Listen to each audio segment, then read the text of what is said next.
there. Hi. Welcome to a special episode of Buttons. Doing some investigative journalism and one of perhaps probably the most important song ever recorded. And I say that because the song actually contains some revelations about the world that you are going to be surprised by.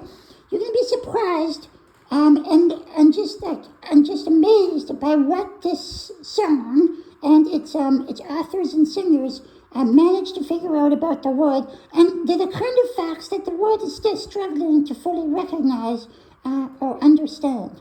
Okay, and I'm doing this song today because also it is a Christmas song. It is well famed. You're going to know it, but you're going to learn something from the analysis. Okay, and since it's a lead up to Christmas,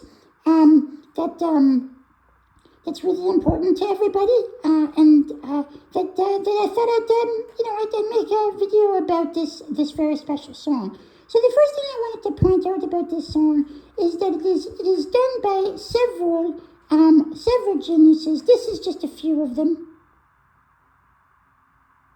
Okay, that is a few of the individuals, and you're going to notice throughout this, thematically, that it is predominantly white men who have created this amazing song, and I think it speaks to some of the ingeniousness of white men that they were able to create such a tapestry, and again, such revelations.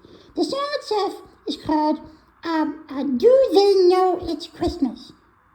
Do they even know it? Right? Like, sometimes people are walking around and they're like, they don't even celebrate Christmas. And they might not even care that it's Christmas. Can you even imagine that? No, you can't. So yeah, we're going to go through some of the brilliant insights of these individual white men, and as a group, as they sing their hearts out for this endeavor. Okay, so first of all, let's go through a little bit what they're talking about here. Okay, so it's Christmas time, and there's no need to be afraid. At Christmas time, we let in light and we banish shade. Okay, now so right away you're starting from like banish shade, yeah. So you're like, okay, it's kind of sunny out here. Can I get some shade? No, it's banished. Okay, because it's Christmas time and we've banished it. So it is just completely sunny all the time. Okay, and then in your world of plenty, we can spread a smile of joy.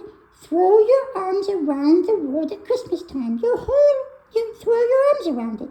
It's nice. But say a prayer. Pray for the other ones. Who are the other ones? Right? Because it's like the others. Who are the others? The others are, as you can recall, right, they're the people that aren't these white men. In a sense, right? But it's all holding together. It's very poetic. Okay, so at Christmas time, it's hard, but when you're having fun, there's a world outside your window, and guess what? It's a world of dread and fear. Okay, just outside this white man's window. And the only water flowing there is the bitter sting of tears. That's the only water. Tears. You can't even drink it because it's salty. Okay, it's very salty out with the tears.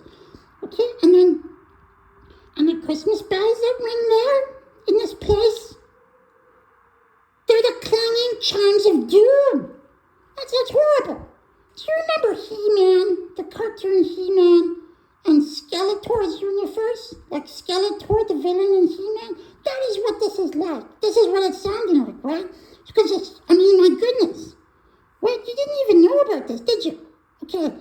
And that's what I'm saying. These guys really blow my mind, okay? So then, well, tonight, thank God it's them instead of you, right? The other ones, and not you. You could have been maybe another one. Imagine if you would like that. It's hard to get your mind around being one of these other ones, but imagine. Okay? Now here's where it gets really, really mind-blowing. Get ready for it. Okay. There won't be snow in Africa this Christmas. Okay? The entire continent.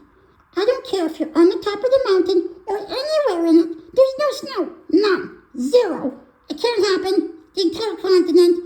Crazy. And think about this. In Christmas time, okay, and there's no snow. Can you, I mean, like, and one of the things I'm like, there's not going to be any snow in Florida this Christmas either. Holy crap! It's getting a bit crazy. And then the greatest gift, okay, the greatest gift they'll get this year is life. That's all they have to hope for, right? Just life. That's the gift. You can live. There's no snow. You get Christmas lights out and there's no beautiful snow to find them. Okay, now here's it. It gets even crazier. You ready? Where nothing ever grows, no rain, no rivers flow. And as we knew earlier, the only water is tears in Africa. And also, nothing ever grows. So I heard this myth once that humans, such as you are, evolved in Africa and then expanded out of Africa.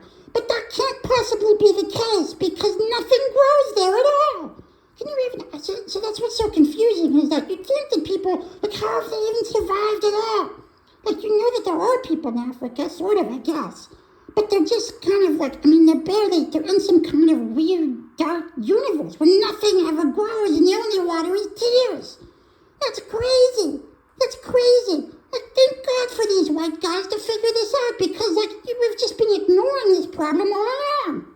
Okay, now here's the thing. Do they even know it's Christmas time at all? Okay, 50% of them may be of some other sort of religion or something, but that's hardly the point. They need Christmas because otherwise how are they going to freaking survive this? Something's got to give. Something's got to give. Okay, now look, here's to you. Raise a glass for everyone, even the other ones. So amazing. Okay, spare a thought this Yuletide for the deprived. If the table were turned, would you survive? It asks. I don't think so. I really don't. Because I can't survive just off tears. And then nothing is growing there at all. So, here's to them, underneath the burning sun. Now, admittedly, this is a bit confusing because I had already said that we have to banish shade. So I don't understand. So it's such a burning sun. But again, that's a little bit confusing. I can't quite tell. Like, they're under the burning sun, but we've banished shade. That might be, I think that's what they call, there's some difficulty there with how, policy works and whatever, and then we're banishing shade, but then they might need some shade and this burning, under the burning sun. But anyway, obviously it's a complicated situation. It's got a number of nuances. The big point, the big news flash here is there is no water, there are no rivers, there is zero food in the entire continent of Africa where all of the other ones live. And then here's the thing. Now here's where they bring the message home. What can you do about it? Now keep in mind this is just a song, okay? A very popular song. Okay, so now what can you do about it? You ain't gotta feel guilt about that. You didn't do it. You didn't put these poor people, these poor other ones in the Skeletor universe. You just have to feel selfless about it. You just have to want to do something about it. Give a little help to the helpless. They can't help themselves, obviously. Okay? Okay, now, again, do they even know it's Christmas? They might not even know. Okay, they might just be trying to freaking suck down some salty tears and trying to get their children fed on tears. And then they're gonna they forgot it was Christmas. And so we get to the end part of the song where they're finally coming to the conclusion and say, you know what we gotta do? Feed the world, feed the world, feed the world, let them know it's Christmas. Feed the world, feed the world, feed the world, let them know it's Christmas. Feed it, the world. Even the other ones in this crazy, dark universe of Africa that they live in, which again, I mean, I've seen nature documentaries on lions once and something else, and they did not mention this at all. And so it's very, I am baffled. I am amazed by the type of insights, the call to action. So this Christmas time, you know it's Christmas time coming up, right? So this Christmas, I want you to wait for this song to come on the radio, and I want you to sing it along, okay? I want you to know that the other ones live in a dark universe, and that you can help them by feeding them. I mean, because again, I don't know, they have nothing, and they don't even know it's Christmas sometimes. Okay? All right, so thanks so much for listening to this hard-hitting journalism. I guess I'd like to just pass it over to my friend and colleague, Chester, for any further insights. Chester, how would you feel about the kind of insights that have come out of this podcast? It's really it's fantastic, right? What do you think, Chester? No, I think this might be representative of an extremely superficial 1980s popular celebrity charity culture that sort of racistly infantilized and objectified an entire continent to promote the sales of media products, where a subset of those proceeds went to questionable aid, Western aid organizations, which were probably interlaced with systemic global capitalist and neoliberal manipulations, serving the goals of a Western elite. Oh my God, Chester, come on. Okay, with these conspiracy theories all the time, and you're downplaying the scientific work of these individuals. Anyway, thanks for the input, Chester. Get out of your head, okay, and start dealing with the facts. But again, for everybody out there, this is why we have Chester on the show, to kind of give that everyman type of perspective, so that it can kind of get a frame of reference a little bit for some of the analysis that I'm doing. Thanks for that, Chester, and giving us a little bit of a perspective of what is something someone a little bit more simple how they might interpret some of this work. All right, so thanks so much for listening, and to everyone out there, just remember that it's Christmas, and maybe you too can avoid being somehow relegated to this dark dimension, like the other ones. Merry Christmas.